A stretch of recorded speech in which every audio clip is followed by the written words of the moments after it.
এ বিশাল গ্রহে অনেক অনাবিষ্কৃত স্থান রয়েছে যেখানে মানুষ এখনো পৌঁছাতে পারেনি।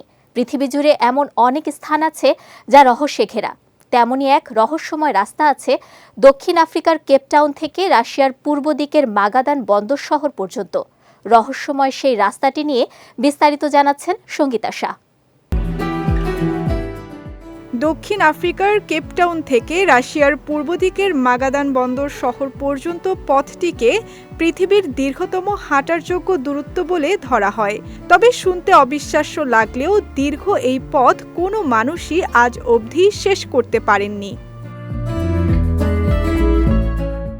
এই পথের দূরত্ব প্রায় 22,387 কিলোমিটার। এই পথের যাত্রীরা সুয়েজ খাল পেরিয়ে তুরস্ক, মধ্য এশিয়া এবং সাইবেরিয়া হয়ে রাশিয়া যেতে পারেন।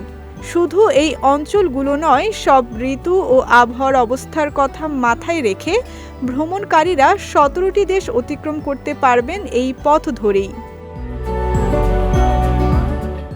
এই পথের এক মাথা থেকে অন্য মাথায় বিরতিহীন হেঁটে পৌঁছাতে আপনার সময় লাগবে 4,492 ঘন্টা, অর্থাৎ 187 দিন।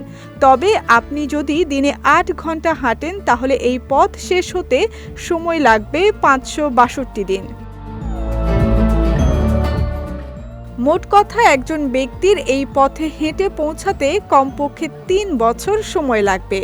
এই দীর্ঘতম পথে হাঁটার অভিজ্ঞতা হতে পারে 13 বার মাউন্ট এভারেস্টের উপরে ও নিচে ভ্রমণের সমতুল্য।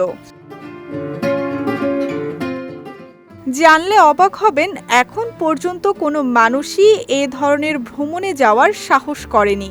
এই হাঁটা একটু বিপজ্জনক হতে পারে ও কিছু এলাকা বিশ্বের সংঘাতপূর্ণ অঞ্চলের অধীনে পড়ে। শুধু তাই নয়, ভিসা সীমাবদ্ধতাও এখানে একটি বড় অপূর্ণতা। সঙ্গীতা শাহ, বিজয় টিভি, নিউজ ডেস্ক।